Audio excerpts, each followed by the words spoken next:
পীর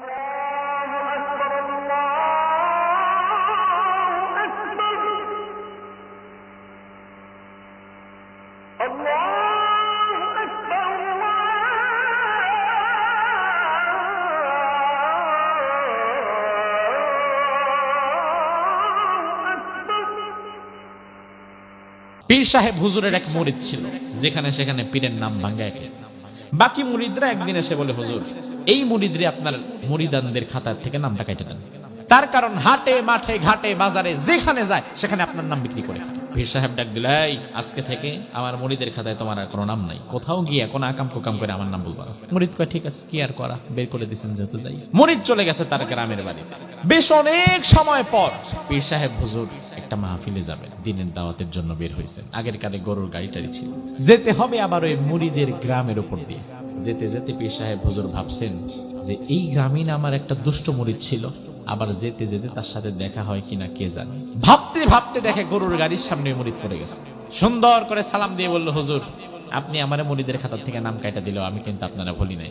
আজকে যেহেতু আমার বাড়ির উপর দিয়ে যাচ্ছেন, না খেয়ে যাওয়া যাবে। হুজুর কয়, না না, কোনো দরকার নাই, আমার মাহফিল আছে, ব্যস্ততা আছে, একটু দিনের দাওয়াত আছে, আমি যাই। না না হুজুর, একটু আসেন, বাজার ঘাট করি, দুপুরে খান, বিশ্রাম নেন, এরপরে আল্লাহ রাসূলের নাম নিয়ে সন্ধ্যার দিকে যায়। পীর সাহেব হুজুর চিন্তা করলে, এত করে যখন বলতেছে যাওয়া দরকার, যাই। গেছে বাড়িতে, গোসল টোসল করে ঘুমালো। মুরিদ বাজার করলো 2-4-5 হাজার টাকার মাছ, গোশ, ডিম, মুরগি যা আছে সব। এবার পীর সাহেব হুজুর দুপুর বেলা ঘুম থেকে উঠে খাইলো, খুব খুশি হইল। খাবার পরে পীর সাহেব হুজুরকে গরুর গাড়িতে মুরিদ তুলেও দিল। তুলে দেওয়ার সময় হুজুরের হাতে আবার 5,000 টাকাও দিল। পীর সাহেব হুজুর চিন্তা করে, আহারে, আমার মুরিদ আমারে খাওয়াইলো, টাকাও দিল, এত আদর আপ্যায়ন করলো, আর বাকি মুরিদেরা বলল সে নাকি খারাপ লোক। সি, আসলে মানুষের ভালো কেউ দেখতে পারে না। আমার এত ভালো একটা মুরিদ রে আমি মুরিদের খাতা থেকে নাম কেটে দিছি। আবার দরবারে ফিরে সবার আগে মুরিদ রে আমি আমার মুরিদের খাতার প্রথম স্থানটা দিয়ে দিই। হুজুর গরুর গাড়িতে বসে মুরিদের ভালো কথা চিন্তা করতেছে আর ভাবতেছে, যাক, 5,000 টাকা পকেটে রাখা তো ঠিক না, ব্যাগের মধ্যে রেখে দিই, নিরাপদে থাকবে। ঘর থেকে বের হওয়ার সময় আরো 30,000 টাকা নিয়ে আসছিলাম, 5,000 টাকা যোগ করে মোট কত হবে জানো? কত? 35,000। ব্যাগ খুলে 5,000 টাকা সুন্দর করে রাখবে, রাখার সময় দেখে 30-এর খবর নাই। 30 কই গেল? আরে আমার ব্যাগে না 30 ছিল। তখন চিন্তা করলো, ও মুরিদ পীর সাহেব রে নিয়ে আদর কলা খাওয়ায়া 30,000 নিয়া 5,000-এর বাজার করে আর 5,000 হাতে ধরায় দিল, আর নিল কত? 20 মাইনা দিচ্ছে। আপনি মনে করেন ভারত আপনারা সহযোগিতা করেছে, এই করেছে সেই করেছে, ভারত আপনার বন্ধু? হ্যাঁ, ভারত আপনার বন্ধু হতে পারে, তবে ওই পীর সাহেবের বন্ধু মুরিদ যেমন, আমাদের বন্ধু ভারত তেমন। এর চেয়ে আর ভালো কোনো উদাহরণ আমার কাছে নাই। আপনার 1 আনা দিলে আপনার গলায় পাড়া দিয়ে আরো 10 আনা বের করে ফেলবে, এটাই তার নীতি। স্বাধীনতা অর্জন করা যতটা না কঠিন, এই স্বাধীনতা আঁকড়ে ধরা, টিকিয়ে রাখা তার চেয়ে বেশি কঠিন। এজন্য দেখা যায় এই ভূখণ্ডের মানুষ বিগত 54 বছরে নামে মাত্র স্বাধীনতা অর্জন করেছে, এখনো পর্যন্ত একটা কথা বলার আগে তার হিসাব কিতাব করে কথা বলা লাগে। কেন? স্বাধীন দেশে আমি কথা বলবো স্বাধীনভাবে, আমাকে আমার কথা বলার বাক স্বাধীনতা দিতে হবে। এদেশে আমি মুসলমান, আমি আমার ধর্মের কথা বুক উঁচিয়ে বলবো, আমি আমার প্রতিটি সেক্টরে অন্যায় দেখলে তার বিরুদ্ধে কথা বলবো। পার্শ্ববর্তী দাদাবাবুদের দেশের কোন নগ্ন হস্তক্ষেপ আমার দেশের উপরে দেখলে আমি তার বিরুদ্ধেও কথা বলবো। কিন্তু এদেশে পার্শ্ববর্তী দাদাবাবুদের দেশের নগ্ন হস্তক্ষেপের বিরুদ্ধে কথা যারা বলে তাদেরকে পরের দিন আর খুঁজে পাওয়া যায় না। তাইলে এই বিজয়, এই স্বাধীনতা কাজীর গরুর মতো, কিতাবে আছে, গোয়ালে নাই। এটা লেখায় পাবেন, বাস্তবে নাই। আল্লাহ সুবহানাহু ওয়া তাআলা কোরআনুল কারীমের 110 নম্বর সূরা, কয় নাম্বার? আচ্ছা, কোরআনে সূরা আছে কয়টা? 114। 110 নম্বর সূরার মধ্যে এ সম্পর্কে বিস্তারিত কথা বলেছে। 110 নম্বর সূরার নাম হচ্ছে সূরাতুন নাসর। নাম কি? নাসর। নাসর মানে সাহায্য, ফাতহ মানে বিজয়। এখানে আল্লাহ তাআলা সহযোগিতা এবং বিজয় একসাথে আলোচনা করেছেন। এই সূরার সংক্ষিপ্ত আলোচনা করার পূর্বে আসুন আমরা সকলে একবার আউযু বিল্লাহি বিসমিল্লাহ পাঠ করে এই সূরাটা একবার তেলাওয়াত করে নিই। পারবেন তো ইনশাআল্লাহ? এই গভীর রাতে কোরআনে কারীমের একটা অক্ষরও যদি তেলাওয়াত করেন তাতে কি গুনাহ না সওয়াব? একটা অক্ষর তেলাওয়াত করবেন 10টা করে নেকি উঠবে আমলনামায়। পড়তে রাজি আছেন তো ইনশাআল্লাহ? পড়েন আউযু বিল্লাহি মিনাশ শাইতানির রাজিম বিসমিল্লাহির রহমানির রহিম ইযা জাআ নাসরুল্লাহি ওয়াল ফাতহ ওয়া রাআইতান নাসা ইয়াদখুলুনা ফি দীনিল্লাহি আফওয়াজা ফাসাব্বিহ বিহামদি রাব্বিকা ওয়াস্তাগফিরহু ইন্নাহু কানা তাওয়াবা। সুবহানাল্লাহ পড়েন। আল্লাহ রাব্বুল আলামিন কুরআনুল কারীমের সূরাতুন নাসর, যে সূরাটি কোরআনে কারীমের নাজিলকৃত সর্বশেষ সূরা, এই সূরার পরে কোরআনে কারীমে পূর্ণাঙ্গ আর কোন সূরাও নাজিল হয় নাই। বিচ্ছিন্ন বিক্ষিপ্ত দু একটা আয়াতে কারিমা নাজিল হয়েছে। পূর্ণাঙ্গ সূরা বলতে সূরা নাসর হচ্ছে কোরআনে কারীমের শেষ সূরা। কোরআনে কারীমের বিখ্যাত মুফাসসির আব্দুল্লাহ ইবনে আব্বাস রাদিয়াল্লাহু আনহু বলেন, হাদিহি সূরা নুজুলান কামিলান মিনাল কোরআন আখিরুস সূরা। এই কোরআন যত সূরা আল্লাহ তাআলা কোরআনে দিয়েছেন এর মধ্যে সূরা নাসর হচ্ছে নাজিলের দিক থেকে সর্বশেষ পূর্ণাঙ্গ সূরা। এর পরে আল্লাহ তাআলা কোরআনে আর কোনো পূর্ণাঙ্গ সূরা নাজিল করে নাই। এবং এই সূরা নাজিল হওয়ার মাত্র ৮০ দিন পর বিশ্বনবী সাল্লাল্লাহু আলাইহি ওয়াসাল্লাম পৃথিবীর মায়া ত্যাগ করে চলে যান। এই সূরা নাজিল হওয়ার মাত্র ৮০ দিন রাসূল জমিনে জীবিত ছিলেন। এই সূরা যখন নাজিল হলো,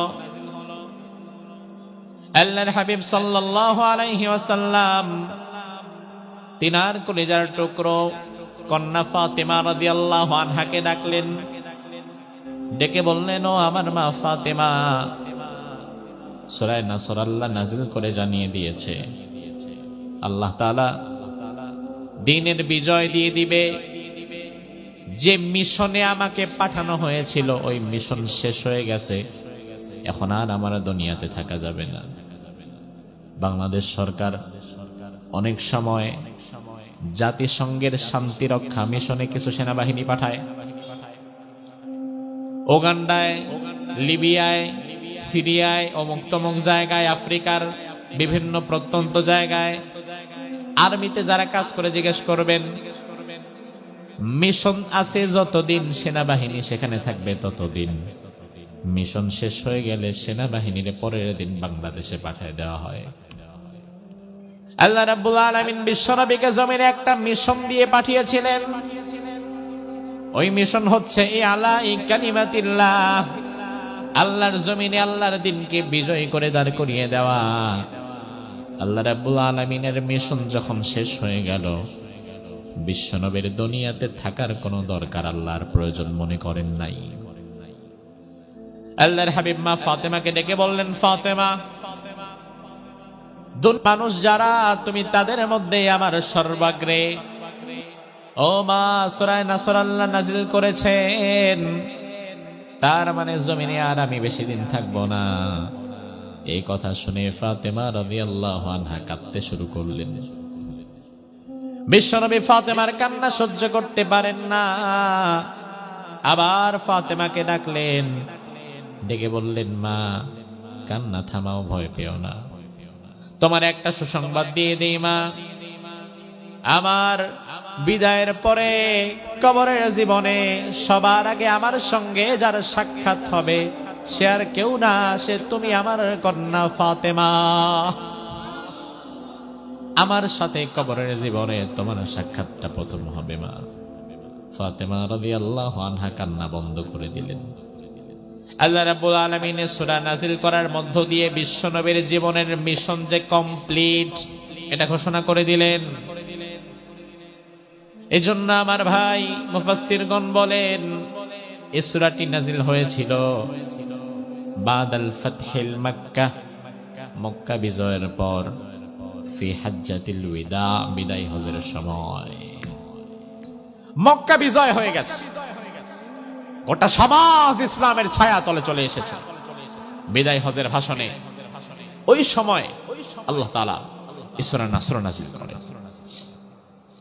আল্লাহ রাব্বুল আলামিন এই সূরার প্রথম আয়াতের মধ্যে বললেন ইদা, যখন, যা আসবে, নাসরুল্লাহ, আল্লাহর সাহায্য, ওয়াল ফাতহ, এবং বিজয়। প্রথম আয়াতের অর্থ হচ্ছে আল্লাহর সাহায্য যখন আসবে তারপরে আসবে বিজয়। তাইলে আমার ভাই জবাব দেন, বিজয় আসতে গেলে সাহায্য লাগে কার? জোরে কম। ৭১ সালে যে বিজয় পাইছেন সাহায্য করছে কে? না, সাহায্য করছে ভারত। এখনো দেখবেন চায়ের দোকানে অনেক মানুষ বৈশা বৈশা চায়ের কাপে চুমুক দেয় আর বলে হুজুররা যে এত ভারতের বিরুদ্ধে কথা কয় তারা জানে নাকি ভারত যদি সাহায্য না করতো আমরা তো পারতাম না। ভারত মনে হয় তার আব্বা লাগে, এমন ভাবে কথা বলে যেন ভারত ছাড়া আমরা বাঁচতাম না। অথচ আমার ভাই স্বাধীনতার ৫৪ বছর পরে আমি দ্বিধাহীন চিত্তে বলতে পারি ভারত যদি আমারে সাহায্য করেও থাকে ২ আনা, আমার গলায় পাড়া দিয়ে আবার নিয়ে গেছে ১৪ আনা। এমনি এমনি সাহায্য করে নাই সোনা, এমনি এমনি সাহায্য করার মতো বন্ধু ভারত না। বরং ভারত আমার কেমন বন্ধু এটা বোঝার জন্য একটা গল্প জানা দরকার। পীর সাহেব হুজুরের এক মুরিদ ছিল, যেখানে সেখানে পীরের নাম ভাঙ্গায় খেত। বাকি মুরিদরা একদিন এসে বলে হুজুর এই মুরিদরে আপনার মুরিদানদের খাতার থেকে নামটা কেটে দেন। তার কারণ হাটে মাঠে ঘাটে বাজারে যেখানে যায় সেখানে আপনার নাম বিক্রি করে খায়। পীর সাহেব ডাক দিল, আজকে থেকে আমার মুরিদের খাতায় তোমার আর কোনো নাম নাই, কোথাও গিয়ে কোনো আকাম কুকাম করে আমার নাম বলবা না। মুরিদ কয় ঠিক আছে, কি আর করা, বের করে দিচ্ছেন যেহেতু যাই। মুরিদ চলে গেছে তার গ্রামের বাড়িতে। বেশ অনেক সময় পর পীর সাহেব হুজুর একটা মাহফিলে যাবেন, দিনের দাওয়াতের জন্য বের হয়েছেন। আগের কালে গরুর গাড়ি টাড়ি ছিল, যেতে হবে আবার ওই মুরিদের গ্রামের উপর দিয়ে। যেতে যেতে পীর সাহেব হুজুর ভাবছেন যে এই গ্রামীণ আমার একটা দুষ্ট মুরিদ ছিল, আবার যেতে যেতে তার সাথে দেখা হয় কিনা কে জানে। ভাবতে ভাবতে দেখে গরুর গাড়ির সামনে মুরিদ পড়ে গেছে। সুন্দর করে সালাম দিয়ে বলল, হুজুর আপনি আমার মুরিদের খাতা থেকে নাম কাটা দিলেও আমি কিন্তু আপনারা বলি নাই। আজকে যেহেতু আমার বাড়ির উপর দিয়ে যাচ্ছেন, না খেয়ে যাওয়া যাবে। হুজুর কয় না না কোনো দরকার নাই, আমার মাহফিল আছে, ব্যস্ততা আছে, একটু দিনের দাওয়াত আছে, আমি যাই। না না হুজুর একটু আসেন, বাজার ঘাট করি, দুপুরে খান, বিশ্রাম নেন, এরপরে আল্লাহ রাসূলের নাম নিয়ে সন্ধ্যার দিকে যায়। পীর সাহেব হুজুর চিন্তা করলে এত করে যখন বলতেছে যাওয়া দরকার, চাই। গেছে বাড়িতে, গোসল টোসল করে ঘুমালো। মুরিদ বাজার করলো ২-৪-৫ হাজার টাকার মাছ, গোশ, ডিম, মুরগি যা আছে সব। এবার পীর সাহেব হুজুর দুপুর বেলা ঘুম থেকে উঠে খাইলো, খুব খুশি হইল। খাবার পরে পীর সাহেব হুজুরকে গরুর গাড়িতে মুরিদ তুলেও দিল। তুলে দেওয়ার সময় হুজুরের হাতে আবার ৫০০০ টাকাও দিল। পীর সাহেব হুজুর চিন্তা করে, হারে আমার মুরিদ আমারে খাওয়াইলো, টাকাও দিল, এত আদর আপ্যায়ন করলো, আর বাকি মুরিদেরা বললো সে নাকি খারাপ লোক। সি, আসলে মানুষের ভালো কেউ দেখতে পারে না। আমার এত ভালো একটা মুরিদ রে আমি মুরিদের খাতা থেকে নাম কেটে দিছি। আবার দরবারে ফিরে সবার আগে মুরিদ রে আমি আমার মুরিদের খাতার প্রথম স্থানটা দিয়ে দিই। হুজুর গরুর গাড়িতে বসে মুরিদের ভালো কথা চিন্তা করতেছে আর ভাবতেছে, যাক ৫০০০ টাকা পকেটে রাখা তো ঠিক না, ব্যাগের মধ্যে রেখে দেয়, নিরাপদে থাকবে। ঘর থেকে বের হওয়ার সময় আরো 30,000 টাকা নিয়ে আসছিলাম, 5,000 টাকা যোগ করে মোট কত হবে যেন, কত 35,000। ব্যাগ খুলে 5,000 টাকা সুন্দর করে রাখবে, রাখার সময় দেখে 30-এর খবর নাই। 30 কই গেল? আরে আমার ব্যাগে না 30 ছিল। তখন চিন্তা করলো, ও মুরিদ পীর সাহেবরে নিয়ে আদর কলা খাওয়ায়া 30,000 নিয়া 5,000-এর বাজার করে আর 5,000 হাতে ধরায় দিল, আর নিল কত? 20 মাইনে দিস। আপনি মনে করেন ভারত আপনারা সহযোগিতা করেছে, এই করেছে সেই করেছে, ভারত আপনার বন্ধু? হ্যাঁ, ভারত আপনার বন্ধু হতে পারে, তবে ওই পীর সাহেবের বন্ধু মুরিদ যেমন, আমাদের বন্ধু ভারত তেমন। এর চেয়ে আর ভালো কোনো উদাহরণ আমার কাছে নাই।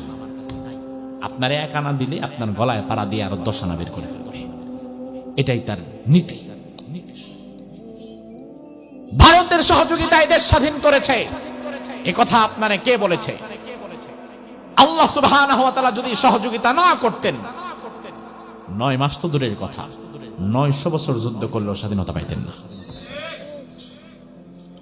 আমার ভাই, তার কারণ বর্তমান পৃথিবীতে চলমান ভাবে স্বাধীন হওয়ার জন্য যুদ্ধ করছে, সংগ্রাম করছে, লড়াই করছে এমন আরো অসংখ্য দেশ আছে, বছরের পর বছর যুদ্ধ লেগেই থাকে, তবে স্বাধীনতা হয় না। বেশি দূরের উদাহরণ দিলে তো বুঝবেন না, যেটা চিনেন ঘরের পাশে এটারই বলি। পাকিস্তান এবং ভারতের মধ্যখানে আর একটা ভূখণ্ড আছে, ওই ভূখণ্ডের নাম কাশ্মীর। কি নাম? কিছু অংশ পাকিস্তানে, বেশিরভাগ অংশ ভারতে। আজকের কাশ্মীর বছরের পর বছর ধরে যুদ্ধ করেছে, 47-এর পর থেকে 2025 পর্যন্ত কাশ্মীর যুদ্ধ করেই যাচ্ছে। আলাদা একটা সরকার গঠন করার জন্য, আলাদা ভূখণ্ড পাওয়ার জন্য এত বছর যুদ্ধ করেও, সংগ্রাম করেও কাশ্মীর তো স্বাধীন হয় না। তাইলে আমরা যে মাত্র 9 মাসে বিজয় অর্জন করলাম, এই বিজয়টা আমাদেরকে যিনি দয়া করে দিয়েছেন তিনি কে? সে আল্লাহ বলছেন, বান্দা শুনে নাও, ইদা জা নাসরুল্লাহি ওয়াল ফাত, আমি আল্লাহর সাহায্য যখন আসবে, তারপরেই আসবে বিজয়। আল্লাহর সাহায্য ছাড়া কোনোদিন বিজয় অর্জন করা সম্ভব? ইসলামের প্রথম জিহাদের দিকে তাকান, মুসলমানের সংখ্যা ছিল কম আর কাফেরের সংখ্যা ছিল বেশি। ইসলামের প্রথম জিহাদের নাম বদর, বদরের জিহাদ। বদর নামক প্রান্তরে জিহাদটা হয়, তাকে বলা হয় বদরের যুদ্ধ। মদিনা থেকে বদরের মাঠটা 170 কিলোমিটার দূর। 170 কিলোমিটার সাহাবায়ে কেরাম পায়ে হেঁটে সফর করেছেন, তাও আবার রমজান মাসে। বদরের যুদ্ধটা হয়েছে রমজান মাসে। আমার ভাই, রমজান মাসে আমাদের রোজা রাখা লাগে, রোজা রেখে সফর করা তো এমনি কঠিন। 170 কিলোমিটার মানে কি? মানে ঢাকা টু বরিশাল। ঢাকা থেকে বরিশাল যদি আপনারে পায়ে হেঁটে পাঠায় দেওয়া হয়, পায়ে হেঁটে হেঁটে হেঁটে হেঁটে যেই দিন বরিশালে গিয়ে পৌঁছাবেন, যুদ্ধ করা লাগবে না, সেই দিন আপনি এমনিতেই শেষ। পায়ে হাইটা বাইপাল থেকে নবীনগর গিয়া দেখেন জীবন বের হয়ে যাবে। আর পায়ে হেঁটে যদি 170 কিলোমিটার মরুভূমির তপ্ত গরমে পাড়ি দেওয়া লাগে, তাইলে কতটা কঠিন হয়ে যায়। 170 কিলোমিটার দূরে সাহাবায়ে কেরাম বদরের প্রান্তরে চলে গেলেন। মুসলমানের সংখ্যা ছিল মাত্র 313। কত? আর কাফেরের কত? 1000। কত? তাইলে একদিকে 313 আর একদিকে 1000। অসম যুদ্ধ। এর উপরে সাহাবায়ে কেরামের মাঝে ছিলেন অধিকাংশ গোলাম। ইসলামের প্রথম যুগটা, প্রাথমিক দিক থেকে ইসলামটা শুরুই হয়েছিল গরিব মানুষের হাত। ইসলাম জীবিত হয়েছে গরিব মানুষের উপর দিয়ে। ধনীরা পরবর্তীতে এসেছে যখন ইসলামের বিজয় দেখেছে।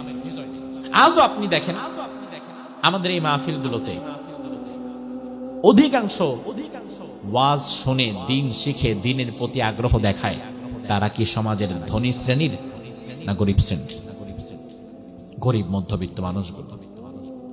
ইসলামের প্রথম যুগে যারা এসেছিল, বেলাল, খাব্বাব, খুবাইব, আম্মার, এরা ধনী ছিলেন না।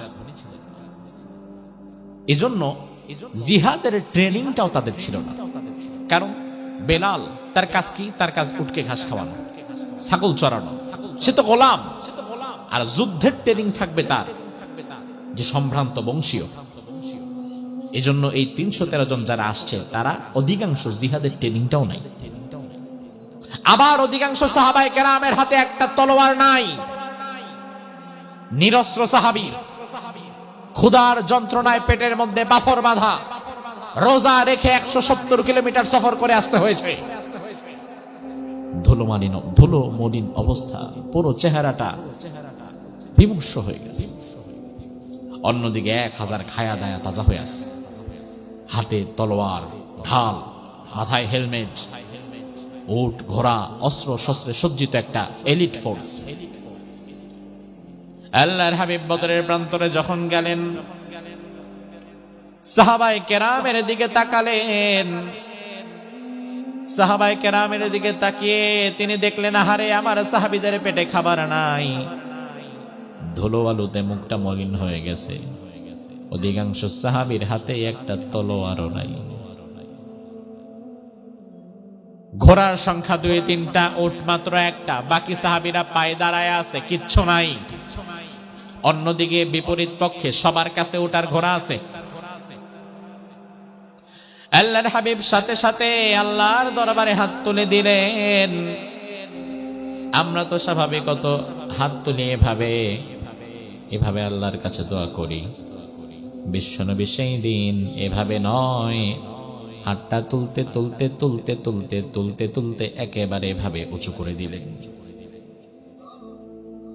জোরে কইবেন না? বিশ্বনবী হাত এভাবে না তুলে সেদিন এভাবে হাত তুলে ফেলেছেন, আরশের দিকে এভাবে হাত তুলে দিয়েছে।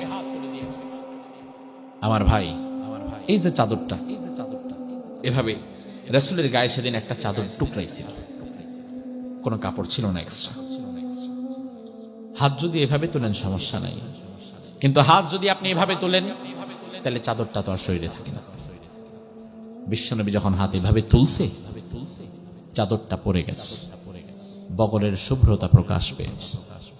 সাহাবায়ে কেরাম রাসূলের কান্না দেখে নিজেরাও ঠিক থাকতে পারতেন না।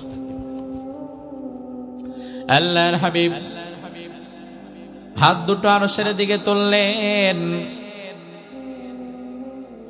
আরশে আজিমের দিকে হাত দুটো উঁচু করে তুলে আল্লাহর কাছে বললেন, আল্লাহ, আজকের এই বদরের জমিনে আপনি যদি চান ইসলাম দুনিয়াতে আর থাকার দরকার নাই, তাহলে আমাদের কোনো আপত্তি নাই, সবাইকে শহীদ করে দেন, একজনও আর মদিনায় ফিরে যাব না। আর আপনি যদি চান আগামীর জমিনে ইসলাম টিকে থাকবে, তাহলে এই ৩১৩ জনের দায়িত্ব আপনি নিয়ে নেন। এই কথা বলে আল্লাহর হাবিব হাতটা আরশের দিকে তুলে কাঁদছে। বিশ্বনবীর কান্না দেখে বদরের ময়দানের ৩১৩ জন সাহাবীরা কান্নায় ভেঙে পড়েছে। বেলাল কাঁদে, বাকি সাহাবীরা কাঁদে। আবু বকর সিদ্দিক ছিলেন বিশ্বনবীর সবচাইতে কাছের মানুষ। আবু বকর সিদ্দিক বিশ্বনবীর কাঁধে হাত দিয়ে বলে, ইয়া রাসূলুল্লাহ, হাতটা নামান, হাতটা নামান, আপনি হাত নামান। আজকে যেই পরিমাণ চোখের পানি আপনি বদরের ময়দানে ফেলেছেন, আমার বিশ্বাস এই চোখের পানির কারণেই হয়তো আল্লাহ আমাদের বিজয় দিয়ে দিবে। আমার ভাই, ১,০০০-এর বিরুদ্ধে ৩১৩ জনের বিজয় দেওয়ার ক্ষমতা আল্লাহর আছে না নাই? আমাদের অস্ত্র নাই, শস্ত্র নাই, শক্তি নাই, তবে আমরা ভয় পাই না। পৃথিবীর কোন পরাশক্তিরে আমরা ভয় পাই না। তার কারণ আমরা জানি আমি যার গোলাম, আমার নিজের শক্তি নাই, ক্ষমতা নাই, তবে আমি যে আল্লাহর গোলাম, আমার আল্লাহর শক্তি আর ক্ষমতার কোনো অভাব নাই। এটা আমাদের ঈমানি কুওয়া। আল্লাহর হাবিব যখন হাত নামালেন সাথে সাথে আমার আল্লাহ কোরআনের আয়াত নাযিল করে দিলেন, বালা ইন তাসবিরু ওয়া তাত্তাকু ওয়া ইয়াতুকুম মিন ফাওরিহিম হাদা ইউমদিদকুম রাব্বুকুম বিখামসাতি আলাফিন মিনাল মালাইকাতি মুসাউমিমিন। সুবহানাল্লাহ। আল্লাহ বললেন, ও নবী, ধৈর্য ধারণ করেন, ভেঙে পড়িয়েন না, আশাহত হবেন না। 1000কে ভয় করিয়েন না, আল্লাহকে ভয় করেন। বিখামসাতি আলাফিন মিনাল মালাইকাতি মুসাউমিমিন। আমি আল্লাহ তাআলা আজকে আপনাকে ওয়াদা করলাম, একজন দুইজন না, আজকে 313 জন সাহাবীর সহযোগিতায় আসমান থেকে 5000 ফেরেশতা আমি আল্লাহ তাআলা পাঠিয়ে দেব। কয় হাজার? আচ্ছা, এটা কি শুধু কথার কথা না বাস্তবতা? পোলাপান কানলে আমরা বুঝ দেই, কান্দো না বাবা, ঘুরতে নিয়ে যাবো, খাওয়ামো, এই কর্ম সেই কর্ম, এটা দেবো সেটা দেবো, কান্না বন্ধ হয়ে যায়। কিন্তু পরবর্তীতে বাবা আর ওগুলো হয়তো পূরণ করে না। কিন্তু আমার আল্লাহ যেটা বলে এটা কথার কথা না, এটা বাস্তবতা। আল্লাহ রাব্বুল আলামিন বদরের প্রান্তরে 5000 ফেরেশতা অবশ্যই পাঠিয়েছিলেন, ঠিক কিনা? কিভাবে বুঝবেন পাঠিয়েছেন কিনা? সাহাবায়ে কেরামের কাছ থেকে শুনেন। সেখানে যে সাহাবায়ে কেরাম চাক্ষুষ তার প্রমাণ, তাদের কাছ থেকে শুনেন। এমন একজন সাহাবীর নাম হচ্ছে উক্কাশা রাদিয়াল্লাহু আনহু। তিনি বলেন, আমি গরিব মানুষ, নতুন তলোয়ার কেনার ক্ষমতা আমার নাই। আমার তলোয়ারটা ছিল আধা ভাঙা, জোড়াতানি দেওয়া। এই তলোয়ারটা নিয়ে জিহাদের ময়দানে আমি আসছিলাম। কিছু সময় পরে আমার তলোয়ারটা ভেঙে যায়। আমি তাড়াতাড়ি আল্লাহর হাবিবের কাছে দৌড়ে চলে যাই। বিশ্বনবীর কাছে গিয়ে বলি, ইয়া রাসূলুল্লাহ আতিনি সাইফান জাদিদান, আমার একটা নতুন তলোয়ারের ব্যবস্থা করে দেন, আমার তলোয়ারটা ভেঙে গেছে। আল্লাহর হাবিব বললেন, উক্কাশা, নতুন তলোয়ার কেমনে দেব? স্টকে তো নতুন কোন তলোয়ার নাই, আর আমাদের বাসা তো এখানে না, 170 কিলোমিটার দূরে গিয়ে তো তলোয়ার আনাও যাবে না। উক্কাশা রাদিয়াল্লাহু আনহু বলেন, ইয়া রাসূলুল্লাহ, তাহলে আমি জিহাদ করব কেমনে? আল্লাহর হাবিব বললেন, অপেক্ষা করো, দেখি তোমার জন্য বিকল্প কোনো কিছুর ব্যবস্থা করা যায় কিনা। এই কথা বলে আল্লাহর হাবিব বাহিরে গেলেন। কিছু সময় পরে খেজুর গাছের ডালা একটা ভেঙে নিয়ে আসলেন, পাতাগুলো ছেটে দিয়ে খেজুর ভাব হচ্ছে বদরি সাহাবীদের মতো ঈমানের অভাব, বদরি সাহাবীদের মতো আল্লাহর প্রতি তাওয়াক্কুলের অভাব। এই অভাব এই জাতিকে শেষ করে দিয়েছে। এজন্য আল্লাহ রাব্বুল আলামিন বললেন, ইদা জাআ নাসরুল্লাহ, যখন আমার সাহায্য আসবে, ওয়াল ফাত, এরপরে আসবে বিজয়। তার মানে আমার ভাইরা, আমরা বুঝে গেলাম আল্লাহর সাহায্য ছাড়া কোনোদিন কোন জাতি বিজয় অর্জন করতে পারবে? 71-এ তাইলে যে আমরা বিজয় পাইলাম, এই বিজয়ের মধ্যে আমাদের সহযোগিতা করেছেন কে? এই জন্য স্মরণ করা লাগবে কাকে? জিকির করা লাগবে কার? গোলামি করা লাগবে কার? আর আমরা গোলামি করি ভারতের। আছে না নাই? বিজয় দিছে আল্লাহ, দেশ দিছে আল্লাহ, জীবন দিছে আল্লাহ, আর গোলামি চলে ভারতের। ভারতের সাথে আমাদের সম্পর্কটা বন্ধুত্বের থাকতে পারে, প্রতিবেশী। প্রতিবেশী হিন্দু হলেও প্রতিবেশী সুলভ সম্পর্ক থাকতে পারে, তাতে কোনো আপত্তি নাই। তবে তারা মূলত আমাদের প্রতিবেশী না, তারা মূলত আমাদের প্রভু হতে চায়। এরা প্রতিবেশীর মতো আচরণ করে না। কেমনে বুঝবেন? আবেগ দিয়ে কথা বললে হবে না। আজকের দিনে 16 ডিসেম্বর 2025 পার হয়ে যাচ্ছে। ভারতের প্রধানমন্ত্রী নরেন্দ্র মোদী তার ভেরিফাইড ফেসবুক থেকে স্ট্যাটাস দিয়েছে।